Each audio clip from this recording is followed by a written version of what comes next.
Really, it was hysterical. So I went up to this young lady behind the counter. I don't think a laugh track's going to help you, Doug.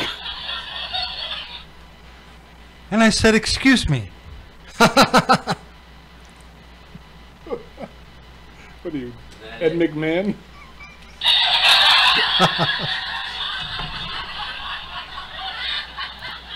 Host.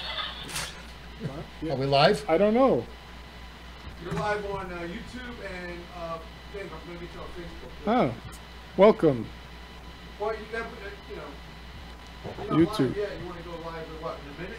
Is he even calling Yeah. yet? Just keep an eye out for the call. He ought to be calling in any couple minutes. We have another call coming in at 9:45. Okay. Come on, watch for the calls. Okay. Come on, watch for the calls. Okay. Okay. You got it, guys. So tell us when we might expect to see this on our Facebook. And I think we talked about it last time. We just keep it there, so everything is in one place. No? Up to you. Up to you. Looking for the phone call. I'm ready to go live if... I'm ready. You can go live now. We can go live? Are All the right. hills alive? How do you With the go? sound What of are you mucus. going live with? I'm on Facebook Live. And I've tagged everyone here. Tagged Okay. you and Frank Ferrante. So what are you transmitting? The audio only? Or are you going to put your phone up and... So what are we waiting for? The guy to call, right? Oh, well, we can start the show. Yeah, you can Well, wait, no. I Why? want to see if we've got the link here. Here comes the YouTube. It's a missing link. Here comes the YouTube. Okay. So, from Hamilton Studio in beautiful Robbinsville, New Jersey, welcome to Funny Talk with Mongelli and Max. Not yet? I don't think so. Hang on. I haven't found us on our page yet, Tom. That doesn't mean we're not there. I'm on my page. Fresh, you should be You there. can see it? Okay. Doug, you should have both there in a second. Not that we're not on. We might be on and just look very unprofessional. Doug doesn't allow More you than to post usual? on the page. We're as professional as always. I'm That's sorry to say. Yeah. So as you can see in the Hamilton studio, they changed things around and we have a different background and it looks a little different. Tighter close-up shot Oh, of no, it. this is Doc. I'm sorry, this is... now I've got Jack's feed, but I don't have... Don't say feed in front of me. Jack, your feed is going to be confusing to our feed, I think. But I will gladly... How are you confused? Feed. Doc, did you share the link to our page? Feed is what you do when you have food. Exactly. Right. Can't confuse feed. I never did.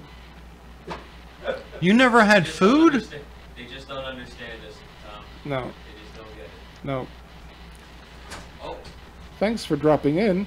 So anyway, like I was saying, this is Tom Mongelli and this is Doug Max.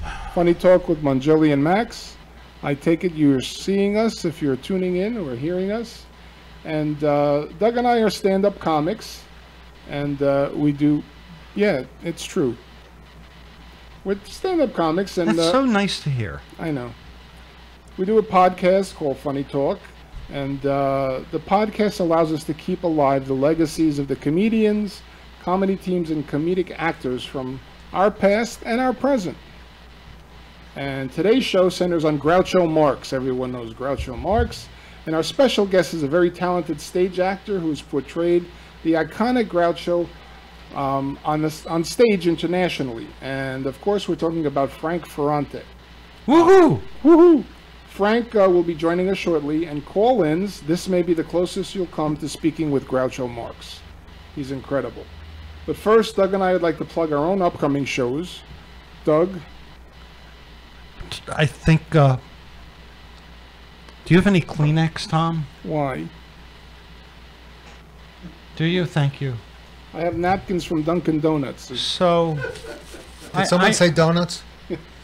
Donuts. I think I have shows, but you know the most exciting show I have coming up is our show You can go ahead and be selfish and promote your own things, but I'm going to promote our next show with the wonderful and zany Julia Scotti. I'm very excited about that. Oh, on the next Funny Talk. The next Funny Talk, that show. Okay. Yeah. Should be a good show. So I've got that coming up. And then I'll be appearing tomorrow morning to make my dad breakfast. Oh, okay. And Julia's watching the show right now. Is she? on Hi, Facebook. Julia. Hi, Julia. Okay. Oh, As well, are I'm about sure we 300 started very professionally. 300 other friends are on here already. Uh-oh. Wow. You know, what do we need? What do we need the studio for? By the way, speaking of studio, in our studio, Did I say that out loud? I'm sorry, Doc. you did say that. We also have, besides Doug and I, we have, what's your name? Jack. J. Hoffman. Irwin Productions. J. Irwin Productions. Jack Hoffman of J. Irwin Productions. We've mentioned J. Irwin Productions several times. If you want to kick What's the name of the company? J. Irwin Productions. Oh, J. Irwin Productions. Irwin, and you can find them at www.jirwinproductions.com. Did we ever figure out why he On was sending Facebook. out, why Jack was sending out broccoli to promote J. Irwin Productions? What the hell are you talking Why about? broccoli? Don't you remember the broccoli he sent? That was Tell J. me- Irwin Produce. That was J. Irwin Produce. Yes. Okay. Doug is half deaf and 3/4 blind. We do, huh? So, ladies and gentlemen, all the way from the West Coast, if I'm not hi, mistaken, this is Frank Ferrante. Frank, welcome to the show. This is Tom. How are you? Hi, Tom. Tom, you're Tom of Tom Mongelli. I'm Tom of Tom Mongelli. I'm the fat one. Frank, I'm the I wouldn't other say that. fat one. It's all relative. Yeah, And I've got a you lot should of see fat some of my relatives. relatives. How's it going? Thank you for having me. Frank, Appreciate we're it. really excited. This Thanks is for Doug being had. of the Doug and Max. And Got it. that's a Jack with the Jack and Hoffman. And Jack Hoffman's here, your old pal. How are you, Frank? So good. So Jack's there. Doug is there.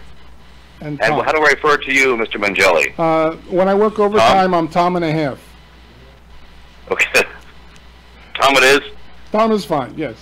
Frank, you're probably safer not engaging Tom in dialogue. He's very distracting. If there's a pun in the neighborhood, actually, if there's a pun across state, he'll drive there. He'll take you over there. That makes me so happy. That delights me. I was watching some of the podcast and the video. It's great. I love the pace of it too, which is great. It's not pushed and it's laid back and you land the stuff. It's so fun. So thank you very much, guys. Easy peasy. I Very appreciate it. professional.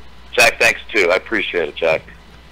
So for those of you who aren't familiar with Mr. Ferrante, he plays Groucho Marx in the current play he's in is called what? An evening. Well, I've got are we on? Yeah, we're on. Believe it or not. Oh, Jesus. Now you tell me. Okay, start acting I thought I was professional. I thought I was 2 minutes early. I was here early. So anyway, we're digging in. Okay. I'm doing a show regularly called An Evening with Groucho, which is something I've been doing for about 35 years. Wow. About 20 to 30 of those a year, and some sit-downs with that. But that's one of the shows I do, and that's what I'm currently doing through the rest of this year. And before we forget, and we're going to do it Yes, again sir. at the end of the show, we already know from our announcing the show, you've got some people coming up to see you, and in Peekskill on September 9th. And everybody, That's the next one. and you know, I've heard from people that I trust that have said you're fantastic. I haven't seen you, so I can't lie about that. But I tell you the truth when I've heard from people that I trust that have said you're amazing. So Well, that's great. yeah. No, it's a fun. You know, I appreciate hearing that. It's a show that continues to evolve, and I've been doing it, as I said, since a long time. Since 1984 is when I first started doing it. I did it was a student project actually at the University of Southern California, and it was a very different show than it is now, of course. And I had a lot of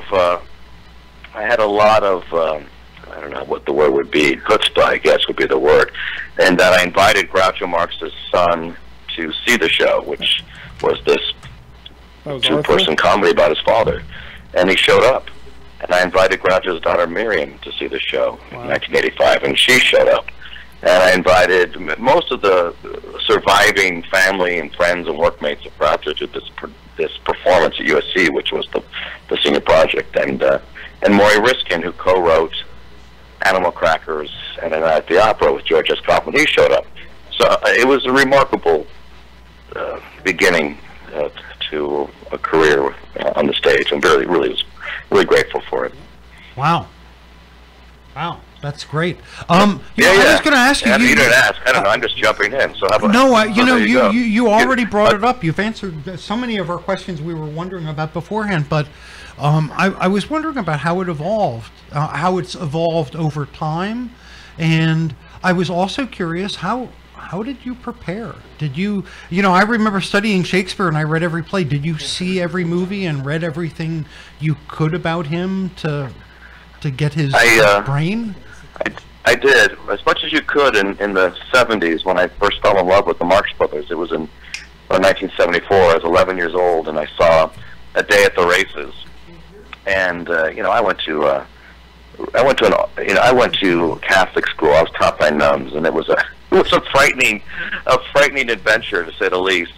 And I'm Jewish, I was really but shy. I've heard stories. What's that? I'm Jewish, but I've heard stories about what goes on in Catholic schools. Yes, listen, I would have converted if I could have. Frank, you got $5. I know some people. Please. Well, you sign my number. Share it. You sign a little paper. We exchange some money. There's a little ceremony. You got to eat chopped chicken liver, though. I don't know if you can take. I love chicken liver. Okay, maybe well, I can get a watch out of it or something. You're in. Good. I was thinking it's funny. We've got 2 Italians and 2 Jews tonight. Right. On the show. And I thought it's interesting that Chico was a Jew playing an Italian, and I'm an Italian playing a Jew, and it just seems. That's funny, all right. It seems to be all okay in the world. Anyway, so I fell in love like a lot of us did as a kid, and he was, Groucho's so emboldening, he's so wild, and he was so free, and I figured, well, there's a different way to look at life. You don't have to be so afraid.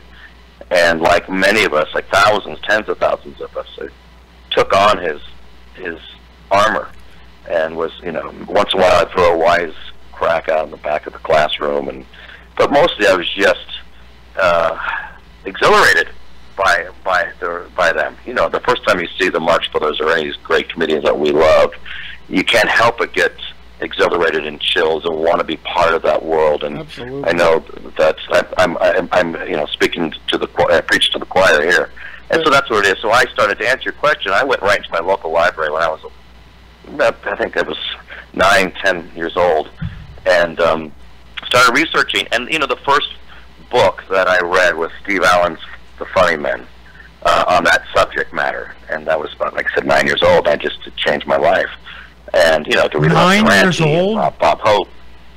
9 years old. Go ahead. Oh yeah, I was 9. I had a whole collection of books on the Marx Brothers and Abbott and Costello from when I was around 8, 9 years old too. Wow. Yeah. I was obsessed. I had a whole library by the time I was 12 of books on comedy and the performing arts and biographies on people in film and television and theater. And I thought they killed me. So I was doing sketches when I was a kid and doing those, making little Marx Brothers movies, but it expanded in my interest. I started reading about all of these great comedy lives, and so that what happened at that, to kind of go back to the 1985, is Arthur Marx, Groucho's son, sees me he shows up to the campuses and says to me, if I ever do a show about my father, he was a playwright, a writer, as some of you maybe a couple of you know, and he said, I'd like to use you. I want you to play my dad. I'm no name. I'm 22 years old. I graduate, and we go to Kansas City in a dinner theater. We put on a show that Gabe Kaplan had done kind of tooled around the country with, but it never made it to New York, and they wanted to get it to New York. So there were some producers in Kansas City who put it up in a dinner theater. It went really well, and they raised the money to take it to off-Broadway, and that was my entree. So at 23, I was playing my heroes live from age 15 to 85 in Groucho A Life in Review, which was written by Groucho and Arthur Marx and Robert Fisher, both who had really distinguished careers in radio and television, and had some screenplays to their credit as well. And a lot of, in Arthur's case, a lot of books. He'd written in hundreds of magazine articles. So that's how it started, and so it just kind of snowballed, and it was, Groucho was the entree into the theater for me. So because of Groucho, I could direct plays, and I could be in other plays and direct musicals, and I work in the circ world. But all that has to do with the craziness with Groucho Marx. That's awesome. He's a genius. So and a lot of us have been. I mean, I know Jack. I know you're a huge fan, of Groucho, and so many of us are. I'm embarrassed to say I was, I used to imitate him. I knew the ice water in room 13, and I had the whole. That's a no fish. She sure drinks like one. Frank, I saw the sizzle reel on your website on the play that you're doing now. You are unbelievable. Can you? Thank you. Can you do a little bit of Groucho for us on the air? Yeah. I'd say I like. You asked me about the show. The show is the premise is, what if Groucho Marx had performed a one-man show around 1934, which he never did because he was always working with his brothers on stage and film at that time. But that's the convention. That's the premise in my mind. And so a third of the show, because Groucho Marx improvised so often on stage, even on the set of films, on his television shows certainly, and much later in life and doing interviews, a third of the show is improvised. That to me is what makes what is scintillating, what's kind of fun for the audience, I think, and for me. Right. But in the show, since the premise is we're in 1934, I focus on the Groucho of that era. So I'm talking about Chico and Harpo and Margaret Dumont's his famous foil. And so I do a whole homage to Margaret Dumont, the Grand Dame and all their films. Yeah. I say some of my favorite lines are like, Maggie. Let's see, that's my favorite one. Yes. I can see you, but I can't see the. Bending over a hot stove. I can't see the stove. Come, say the word, you'll never see me again. Gloria, I'll meet you tonight under the moon. I can see it now, just you and the moon. You wear a necktie, so I'll know you. Why don't you beat it? I hear they're going to tear you down and put up an office building where you're standing. You can leave in a taxi. If you can't leave in the taxi, you can leave in a huff. If that's too soon, you can leave in a minute and a half. You haven't stopped talking since I came here. You must have been vaccinated with the phonograph needle. Why don't you pull up a couple of chairs and sit down? That kind of. I love. That's. I can't remember what movie was that, because it was with the Count. He insulted the Count Barsini, I think, shortly thereafter. It was Ambassador to Trentino, I think, of Pennsylvania. Trentino. But that's like a hodgepodge of his insults to Margaret Dumont. And then I sing "Show Me a Rose," which is a song that Groucho would always sing. But I love that. Some of my favorite Groucho lines. I mean, what I love about him, I guess you asked about how it's evolved. You did ask that, actually. One of the ways that the show has evolved is I get older. I started doing the show when I was 21 years old. I'm 55 now, so I keep evolving hopefully as a talent and a performer, as a human. And so, I have a great director on the show now, and Brea Weber, and she's always going, Frank, make sure you're landing on what's important to Groucho. What do you want to project? What part of him is interesting? He's an intelligent man. Bring more gravitas to it. So that being said, I sing a song from Gilbert and Sullivan. He loved Gilbert and Sullivan. I sing, on a tree by a river, little Tom Tit sang, willow, tit, willow, tit, willow. Songs like that. And then I discuss his friendship with T.S. Eliot, who was enamored with Groucho, and Groucho never made it past the 6th grade. So he was so proud that he had this connection with T.S. Eliot, and his best friends were writers. But I got to meet Groucho when I was a boy, when I was 13, and one of my favorite lines actually happened in life. I witnessed one of these great moments where he had a great ad lib that's actually I mentioned in the show. Whatever you do to me one day. Can you hear me? Yeah. Yes, we hear you. Frank, I think you're not missed. Yeah. Yeah. We have 2 more callers on the line. We're going to ask those 2 callers to allow you to finish your story. Oh yeah. Well, the story here's the quick version of it. My dad takes the day after work to take me to see Groucho. He's at a book signing. Groucho's 86 years old. He's ancient. It looks like he's about to pass out. He's shuffling. He's had a couple of strokes. He's not well. And he finally gets to the podium. I follow him to the podium. I sit at his feet. And someone asks, and you can hear a pin drop because it looks like he's going to keel over. And he mumbles through the first part of the presentation until someone asks Groucho the question, Groucho, are you making any new Marx Brothers movies? There's a long pause, and then Groucho says, no, I'm answering stupid questions. And the audience goes absolutely crazy. I mean, just 1,000 people, mostly young, college age, just erupt in laughter. And a woman asked Groucho, what do you dream about? And he looked at her and said, not you. Oh. It was beautiful. And of course, everyone was hysterical. I remember, so I think that's one of my favorite stories. I was so lucky to have been able to see You Bet Your Life. And I love that. And he was, you know, you could see his brilliance. He was improvising all the time. And they were also, he got kind of risque. But he hit it in a very fast patter. Yep.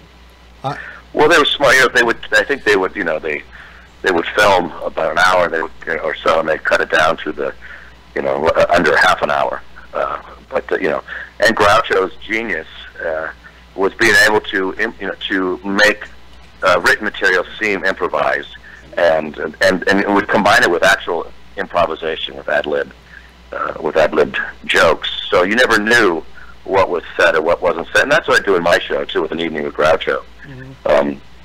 But it's funny we're talking about.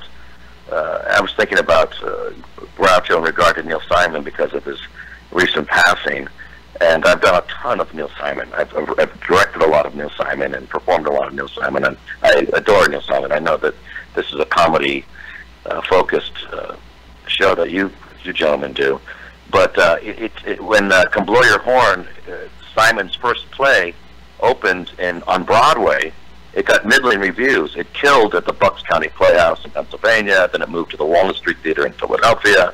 It was trying out in these spots, and then it went to New York, and it got so-so reviews.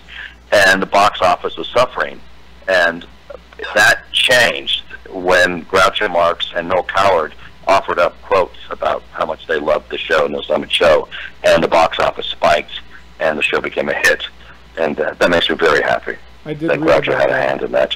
Yeah. Because I'm a Neil Simon fanatic as well.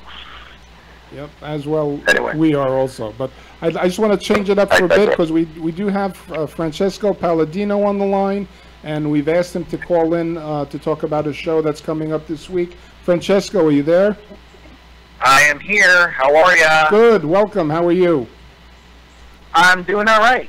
If there's any outside noise, it's just because I'm coming back from the city, and I wanted to make sure that I got on the phone and spoke to you guys. How's everything going? Everything's going great. I understand you're plugging a show that it's going to be in Nutley on Thursday. Is that right? Yes, sir. We're always plugging something. It's I heard your Groucho Marx story. I couldn't help but listen to that. That was so great. That was such a great story about Groucho Marx. I think most young people listening don't even know who Groucho Marx is. And I'm super young, and I still know who he is. I think it's crushing that he just came out. And he's trans now. You know that, right? Oh, Groucho? Groucho. Yeah, Groucho was trans. Is that right? Yes. From Beyond? Yeah. Yes. Yeah, I saw it in the documentary. Okay. It's amazing. Yeah, so we're doing this show at the Old Canal Inn. It's in Nutley, New Jersey. And you guys were there. Yes. Did you have a good time? I had a great time. I did too. Had a great time. It was a wonderful audience, and you really warmed the room up for everyone. So that's what makes me happy. Well, thank you. Now the show is... Yeah. Go ahead. No, I'm saying that the comics really killed it. I mean, it was probably one of the few performances that I've done in a long time. And I mean, I've been doing comedy for 12 years, and I can tell you it's probably one of the moments where I really felt like there was such great consistency with every comic, and everybody did their own thing and had something different to bring to the table.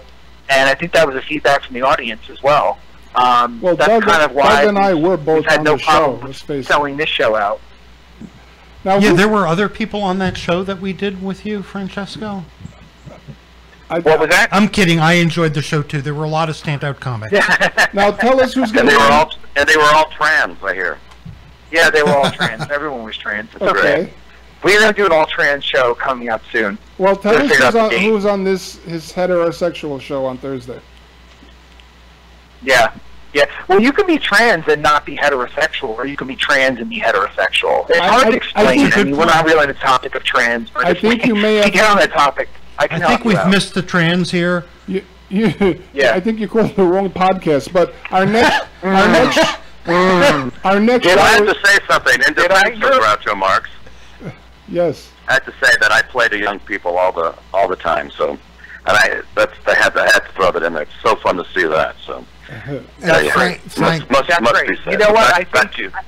while no, Frank I is, was- I was- while Frank is still on the line here, let's also talk about An Evening with Groucho.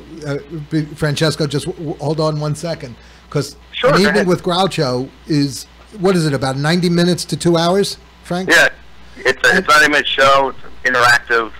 It's a joy, and it's been great. And where do you do the show? I saw it 2 years ago. all over in- the world, New York, London, and Oh, that's great. on PBS.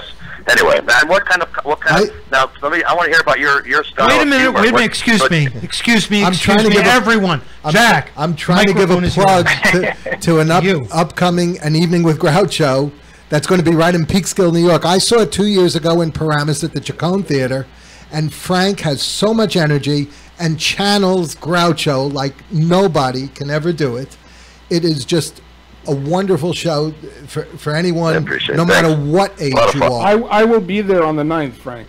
And Oh, good. Look, come by. It would be great to That's- go out and get a drink at. What do you say? All right, sounds good. that's the Paramount Theater in Peekskill, New York. And tickets at the door? if it was up to me, I'd bring Frank and Groucho back to Northern New Jersey for another show, and we might just do that. That would be awesome. We might just do that. Well, But you I can find appreciate tickets. it. No, it's a Yeah. delight to do so. You can get tickets at eveningwithgroucho.com, which is where I'll be going. eveningwithgroucho.com. Yes. Okay. Now, Leave out the N. And the audience For is articles. young, middle-aged, old, all generations, Yeah. and everyone And gets a dead. Hey, kick out of listen, it. you know what? The bottom line is if the show is good, it's good. It doesn't matter who's doing it, what's it about. If it's good, it's good. I mean, I was just telling someone the other day, like, imagine being the person to read the script to Hamilton, and someone would tell you that Hamilton's going to be this musical that's going to be rap music and hip-hop and an urban style and is going to attract these 90-year-old Jewish women from the Upper West Side. You would never think that would happen. And meanwhile, look at the success of it, because the show is good, it's good. It doesn't matter. People are going to buy the ticket. Francesco, Francesco. You know? That's true. you mentioned rap music. I adopted a rap name recently. They call me Fatty Wop. Wow. Francesco, also, Yikes. we hope that Hamilton has the staying power, and we know it does, that An Evening with Groucho does, because Frank's been doing this for over 30 years already, so definitely that's a great show. But you know, you just made me think of that demographic of getting the 95-year-old Upper West Side women. I think I could do that if I just did a show where I cooked Luxemkugel for them. Sure. There They you show go. up. That's a Jewish noodle casserole, people. Yeah, Absolutely. yeah, for those who don't know. We'll all be there. And Jewish ladies, there'll be some men. But Hear hey, that? listen, we got a segue. We got a segue. We have a Yes. segue alert. Speaking of good shows, we have a great show coming up, the Old Canal Inn, 8 p.m. on this coming Thursday. Old Canal Inn is in Nutley. It's on East Passaic Avenue. Tickets at the door are $10. $10 is nothing for this kind of spectacular event you're about to see. Now, And if you have not seen the show already, I mean, this is one of the shows that I'm telling you right now, as soon as we did the show last month, we already had 20 to 30 people book their tickets for the next one. So we've turned into a cruise ship Oh, now, you're welcome. where people just book their tickets. Listen, thank you. Thank you, I because love without that you, show. I'm nothing. I know. I have people tell Yeah, me that all you the know time. it, see? by the way, if you want to get tickets ahead of time, you can go to gnomepromo.com. That's GNOME promo.com /canal comedy. And if you use the promo code Tom, you'll get 10% off your tickets. Woohoo! saying. Promo code Tom. Great, Francesco. Listen, we know you're going to have a great show. I'll be really there loved Thursday. it, and really appreciate your calling in. And thank you for the support, buddy. Thank you so much. Okay, Francesco. All right, guys. All right, Good talk talking to to you you. soon. Thursday night. Take care. Alrighty, take Okay, care. back to you and us, Frank. Did we have a? You said there was another caller on the line. That one was two. Wow. Okay. He didn't seem that much. No. He just seemed like the one. Frank plus Francesco is 2. Oh, that kind of math. Okay. Yeah.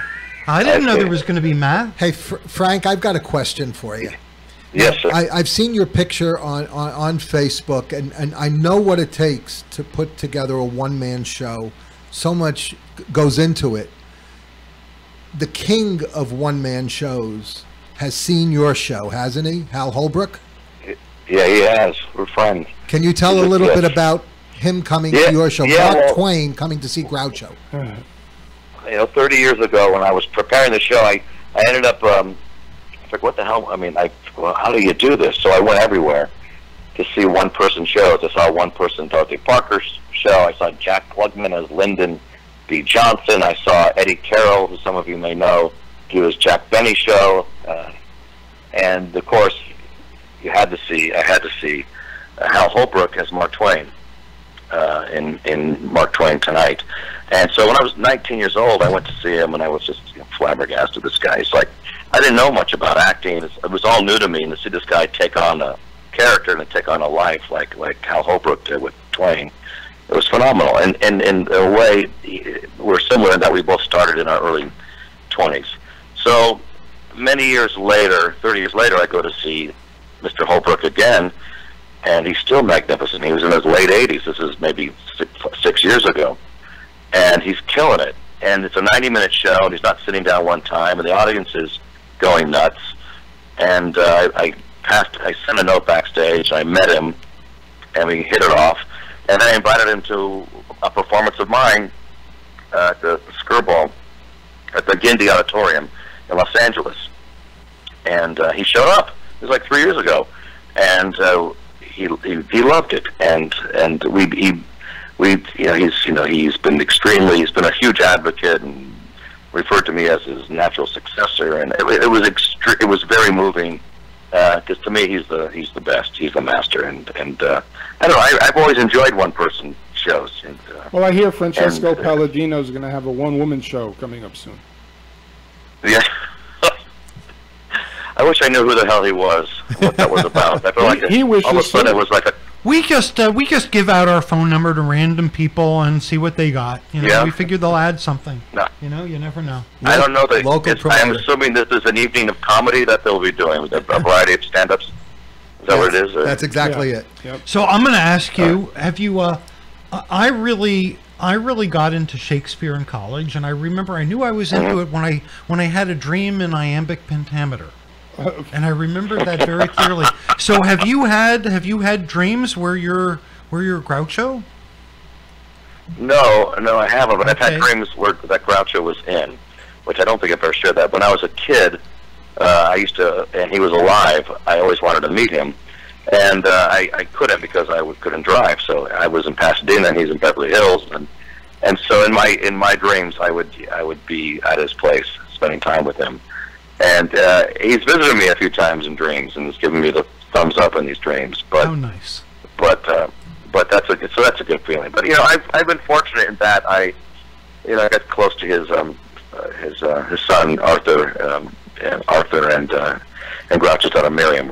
I was very close to both of them, and they were very supportive, and they told me stories about him, and kind of took him off the pedestal and showed me the human that he was. And that's helpful when you are trying to tell a story about a great American like Groucho was. A great human. The favorite stories I've heard on this show from the comics. We had Luke Costello's daughter was on our Chris one of our Costello. shows. Hey, Chris? And she told Yeah, I a love story. Chris. Our She Facebook told friend. a story of Lou just eating a sausage and pepper sandwich, and the juices are dripping down, and his eyes are rolling up, and he's going.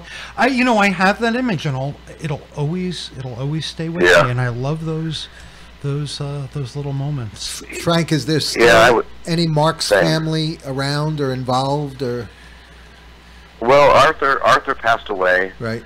about 6 years ago, and Miriam passed away at age 90 last year. Just recently. He has another daughter, Melinda, who was often on a show, You Bet Your Life. Right. How come You Bet Your Life? Say the secret why and divide an extra $100.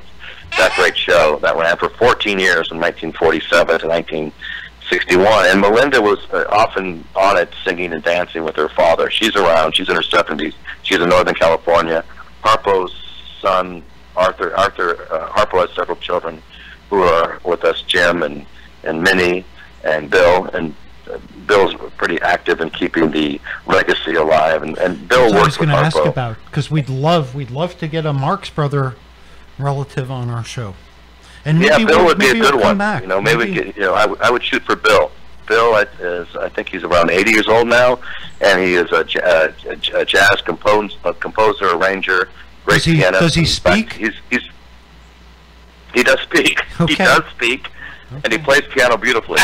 And I had the honor of having him play. I think he played Dr. Hackenbush for me many years ago. He lives in Rancho Mirage in Palm Springs area. Wow. And he's a great man. And he used to arrange Harpo's albums. That Harpo in his later years, Harpo did harp albums, solo albums, and Bill helped Harpo put those together, produce them. And Bill's still there. And Bill wrote a terrific book about his relationship with his father, and it's called Son of Harpo Speaks. And Bill's a friend, and it's been great having all of those Marx the family members support the work over the years. That's always it's good to have the thumbs up from them. And, Listen, we love helping keeping the legacies alive. Tom and I grew up, Jack. We all love these comics, and I think of all the hours of entertainment and laughter they gave me.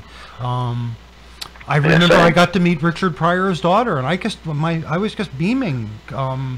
It turns out he wasn't that good to her, but Rain Pryor also has a one-person show that she's done. Honoring her dad and her mom, who was Jewish. Yep. And it's Fried Chicken and Latkes is the name of that show. I'd love to see that show. I love Pryor.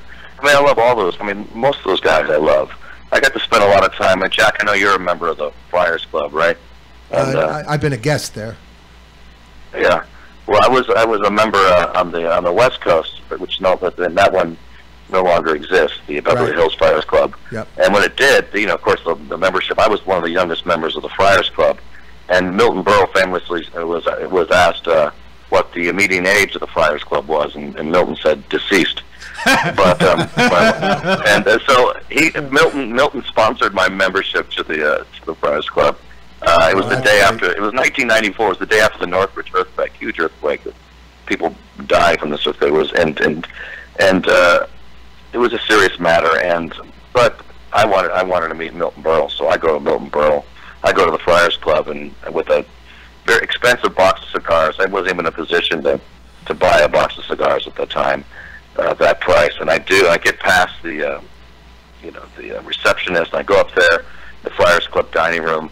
And the only person in there is Milton Berle, the president of the Friars Club, and Buddy Arnold, who was one of his best friends and wrote that song, "We Are the Men of Texaco," his theme song for Texaco Star Theater. Three of them are there.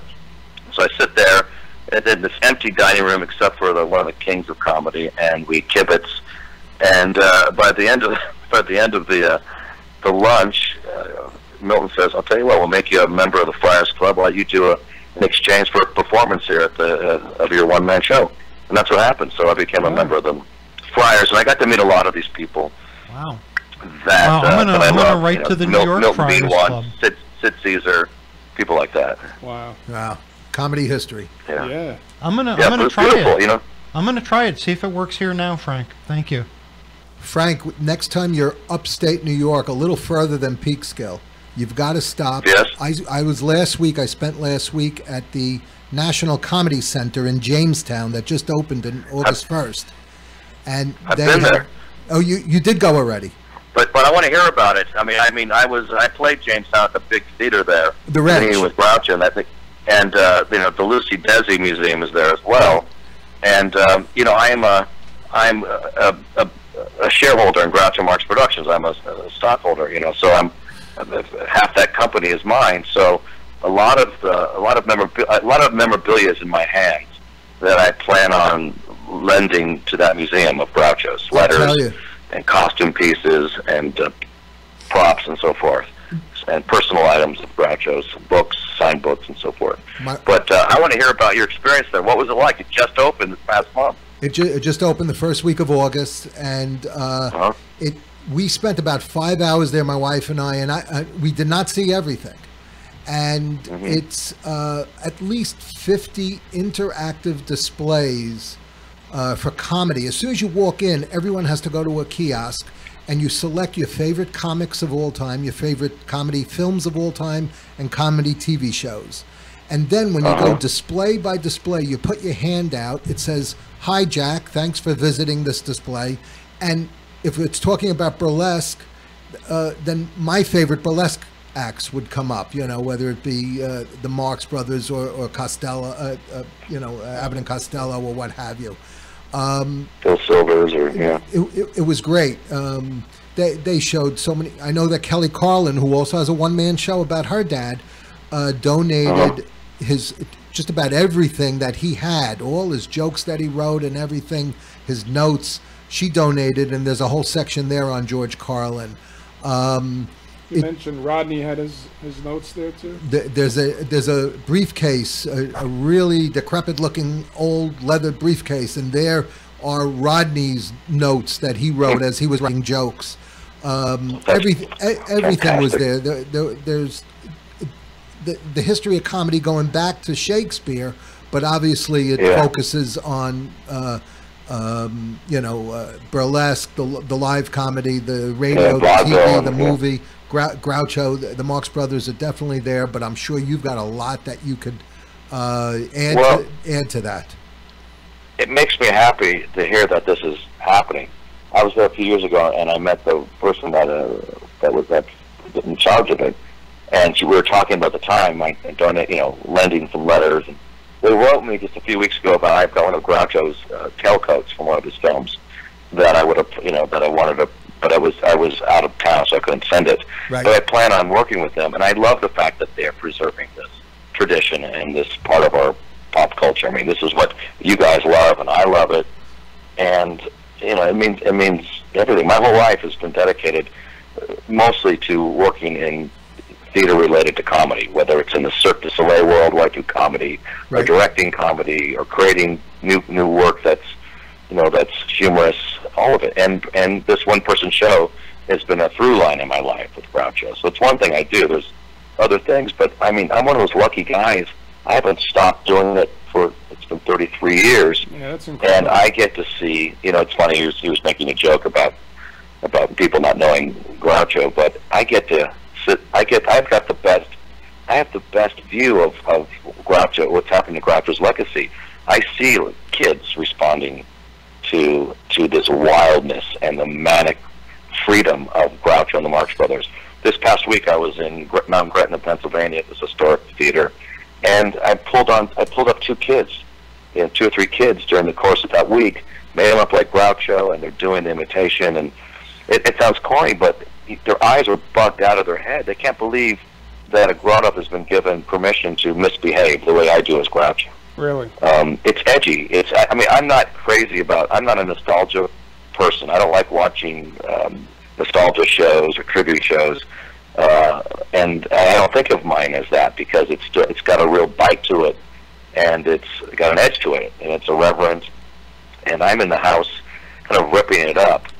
But I think it's important for this to continue. I feel like that I'm in a privileged position to share this style of comedy with audiences. So are you irreverent in relative to our modern times?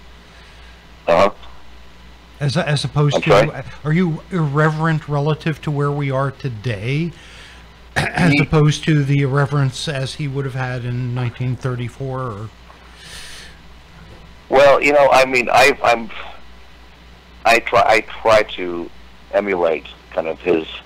There's something scary about Groucho. I mean, he's dark, and he always was. He's got a real, well, I remember when he passed away in 1977, Rolling Stone did a piece on him, an editorial piece, saying Groucho was funny, but he was also a bit scary, meaning he told the truth. He called a spade a spade. He held up a mirror, and that's exhilarating, and people are so careful.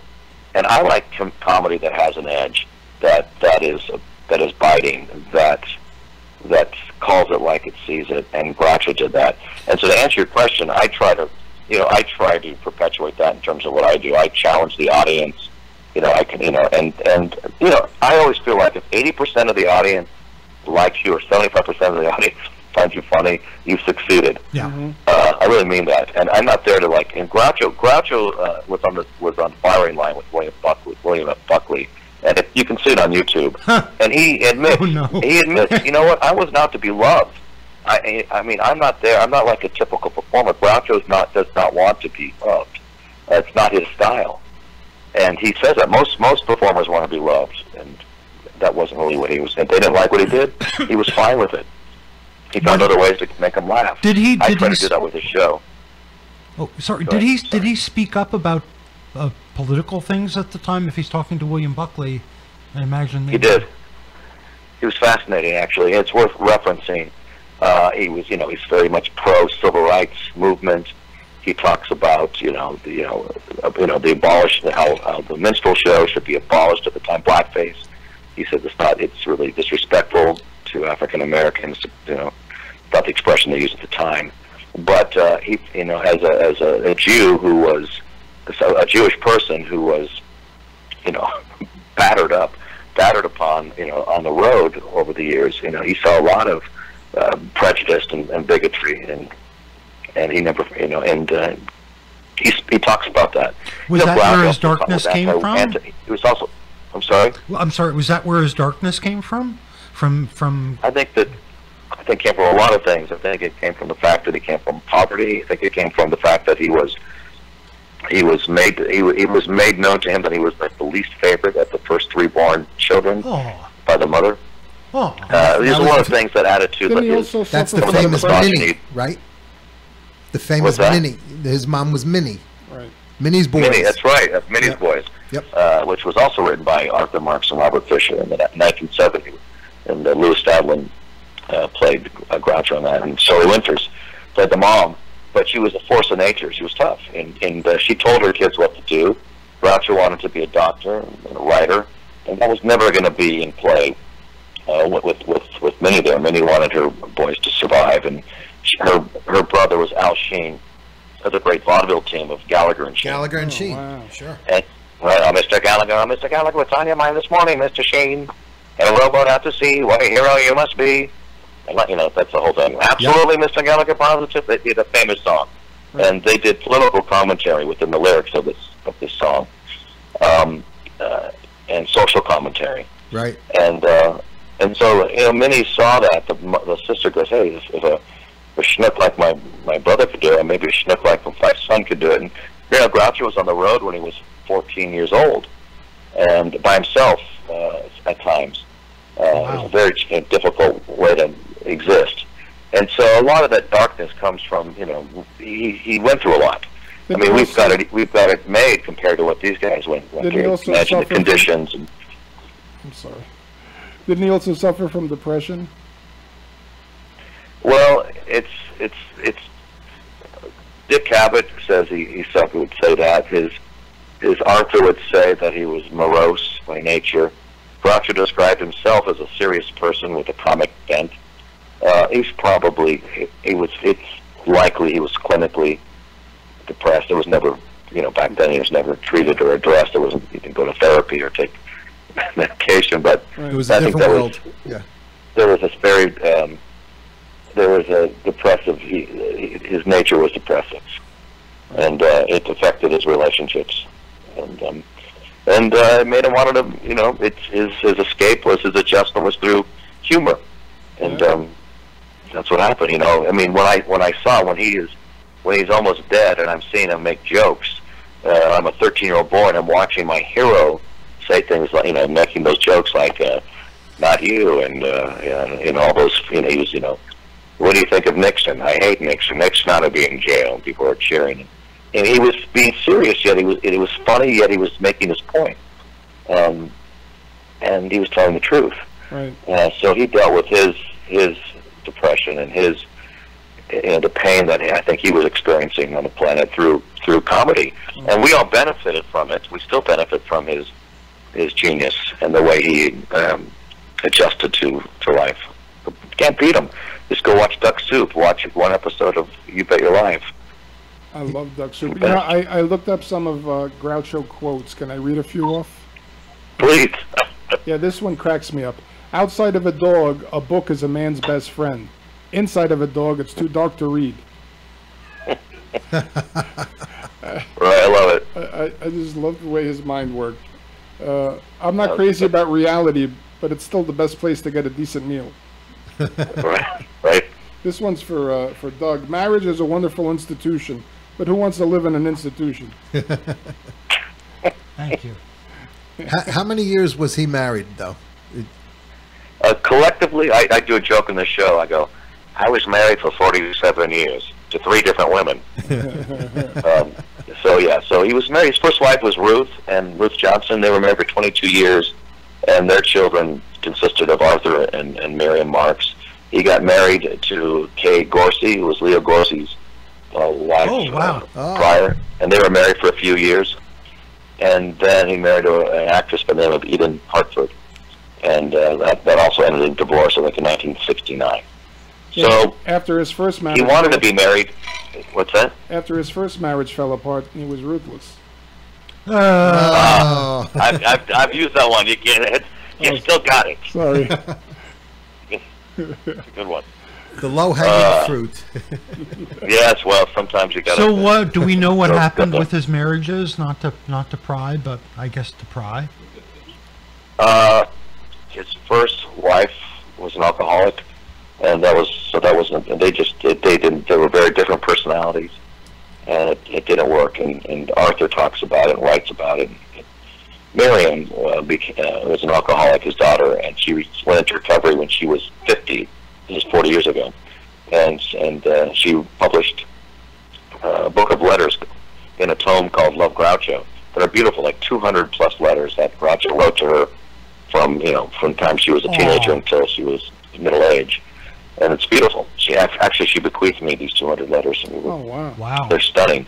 Wow. That shows a side of Groucho that's quite beautiful. You see the human being that Groucho was, that he wasn't just this cigar-waving, eyebrow-lifting, and lecherous. It's also easier to very be complex human. It's also easier to be sincere with a woman when you're writing, because you can get it right. You know, you can correct it before you've gone out. Well, this was his daughter, and he was, and these letters that his daughter, he wrote to his daughter, he looked at her, he treated her like a friend, as an adult, and he's able, what you're saying is true, in that he was able to express himself in a very succinct way and an honest way with her, in a way that he couldn't do with maybe an intimate, a partner, a spouse. But there's no training. These guys, and all these vaudevillians that we love, some of them were started on the road when they were boys and girls, just children.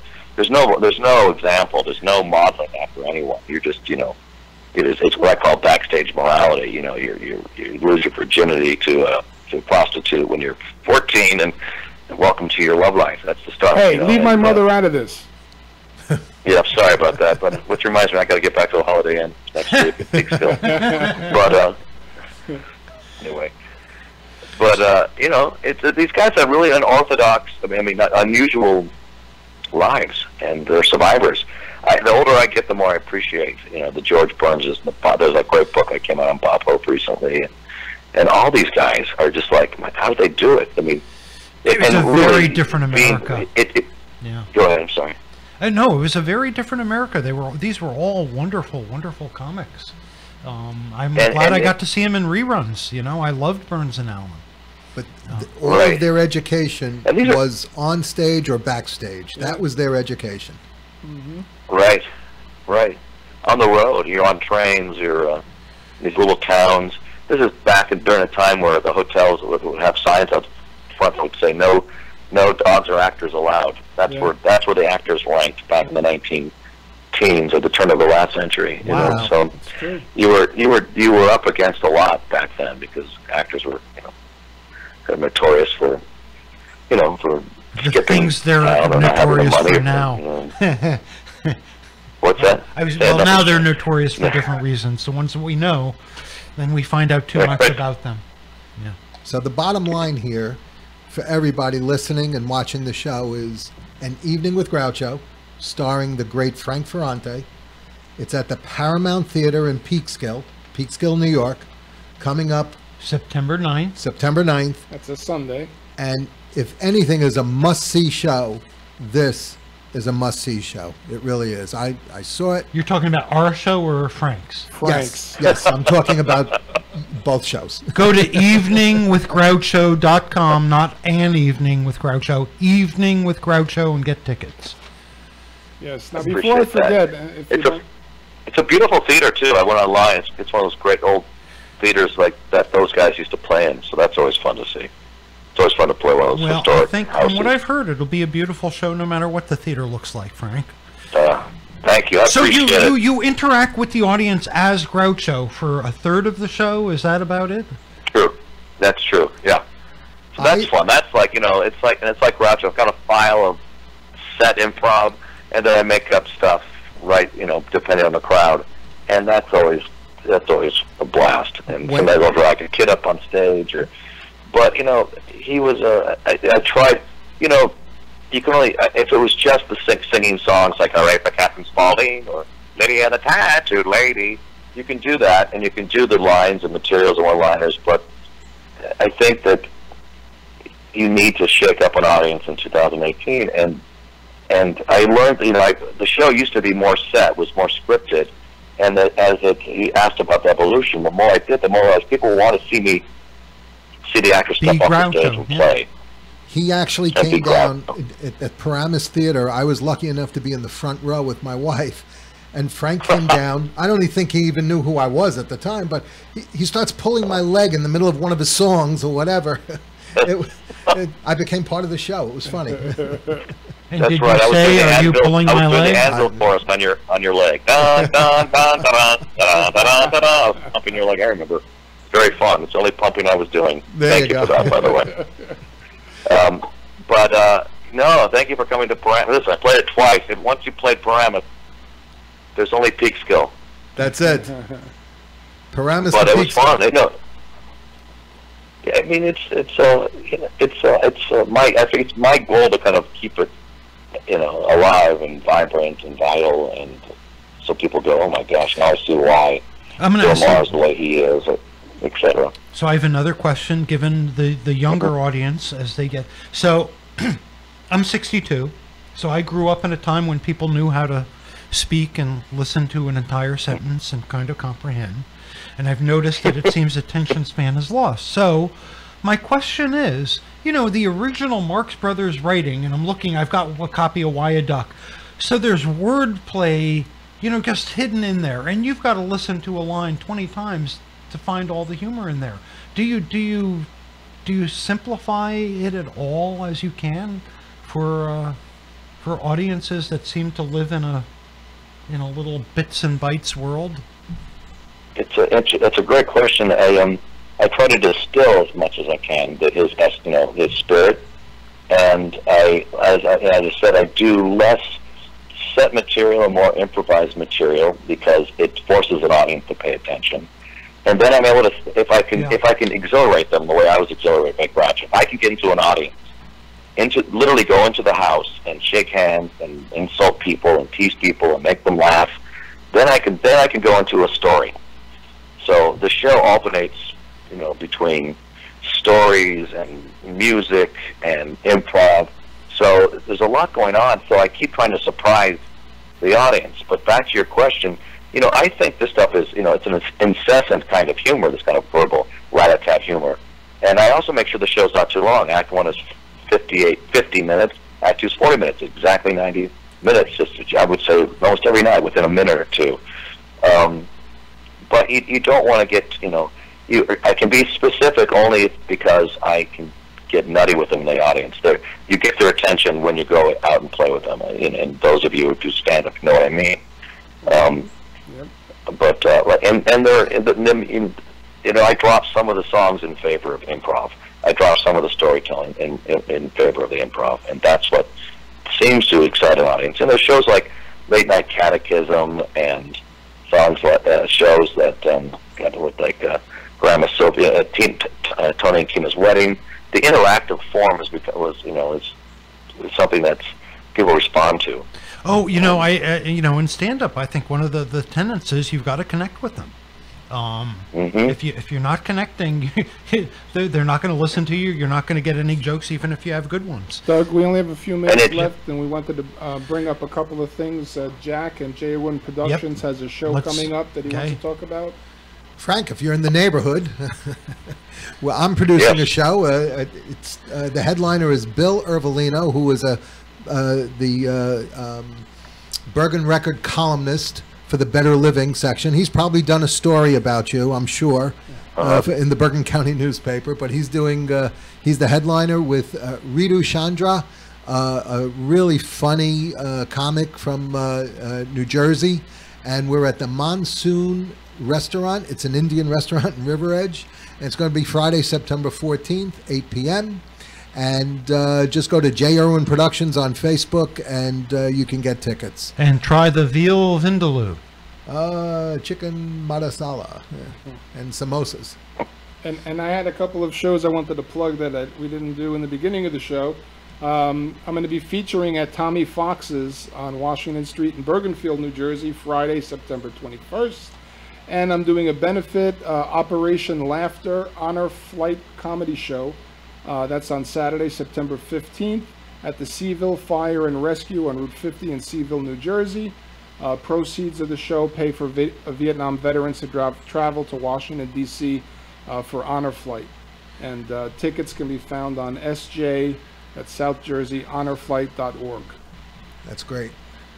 Also, friends of our show, the Costello family, will be organizing a Lou Costello Park cleanup September 15th in Patterson. That's a Saturday. And so if anybody listening loves Lou and or loves cleaning, I'm OCD, so I'm all into that.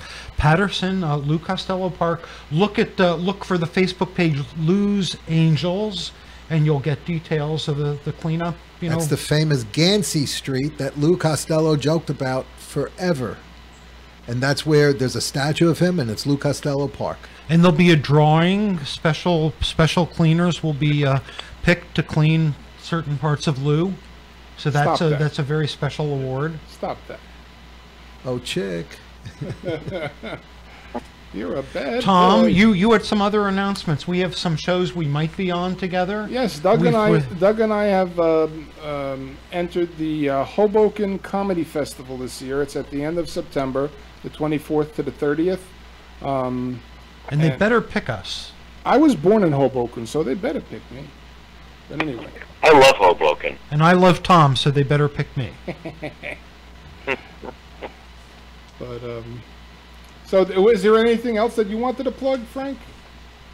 No, I'm just grateful to talk to you, gentlemen. Thank you so much. Well, I will be, for those here in Jersey, I will be in Philadelphia doing a comedy at the Walnut Street Theater where many great people like the Marxes worked, and W.C. Fields, the Barrymores.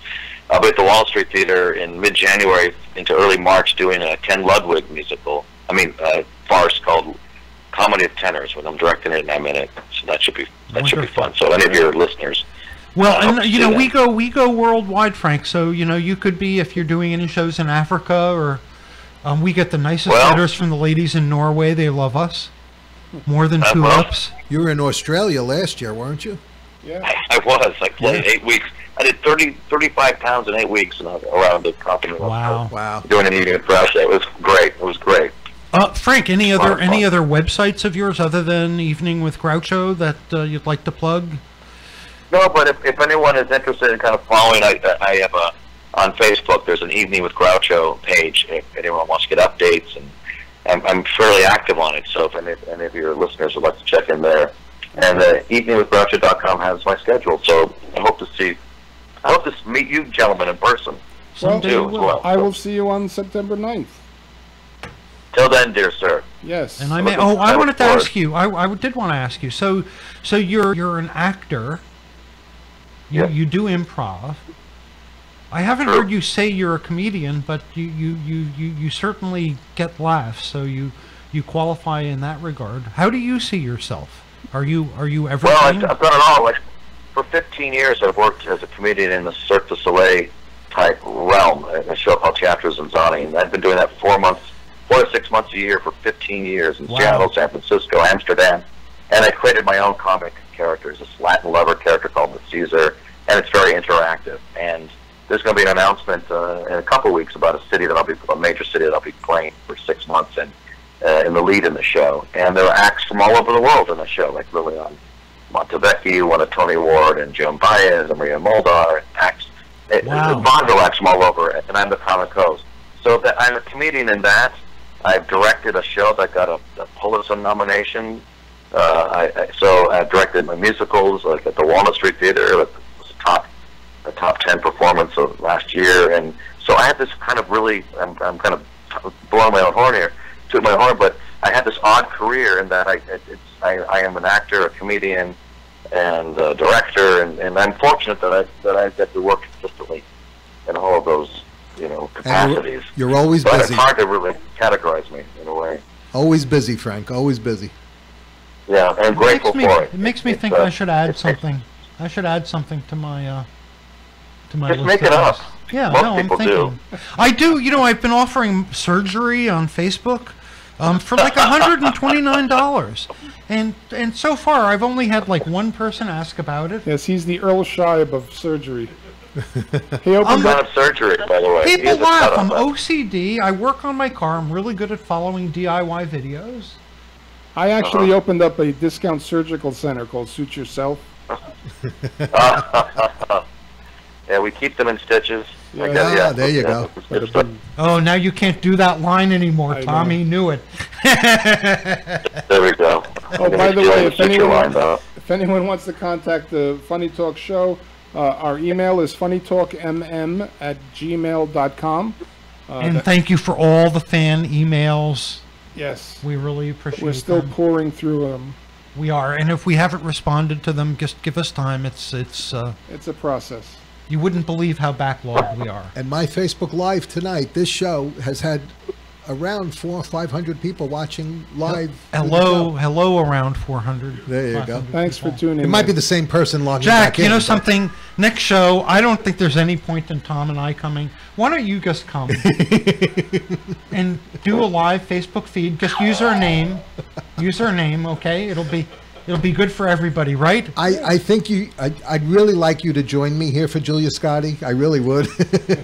Okay, well, I'm honored you asked. Thank you.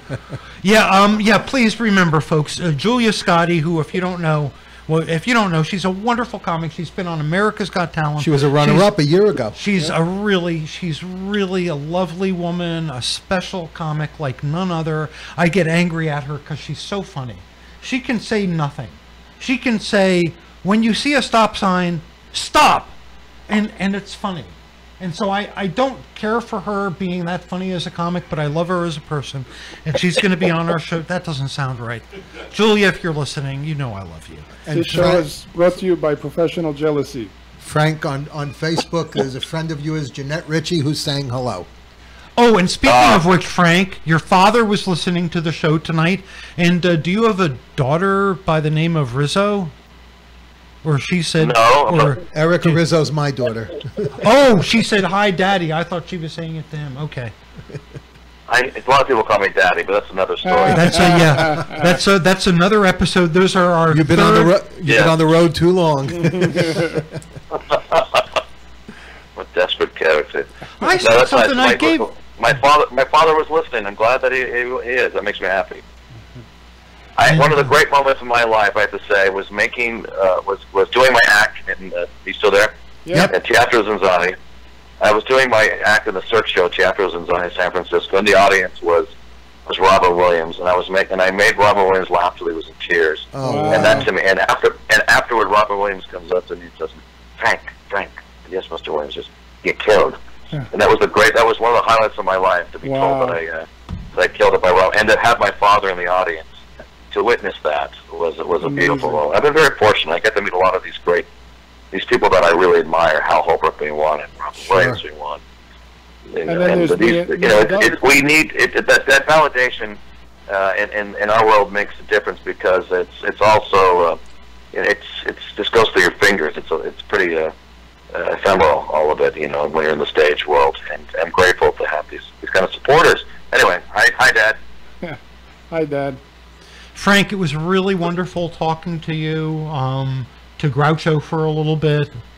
And, listen, I'm really, how can I put it? I'm in awe of your keeping the memory of one of my favorite comics alive. So thank you for doing that.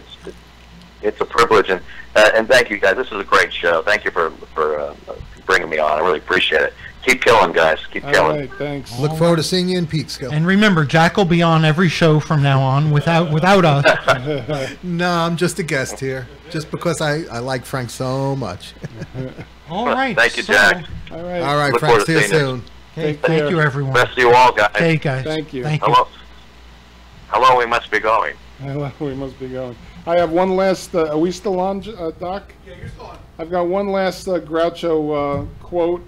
In the words of Groucho Marx, "I've had a perfectly wonderful evening, but this wasn't it." Ba-dum-bum.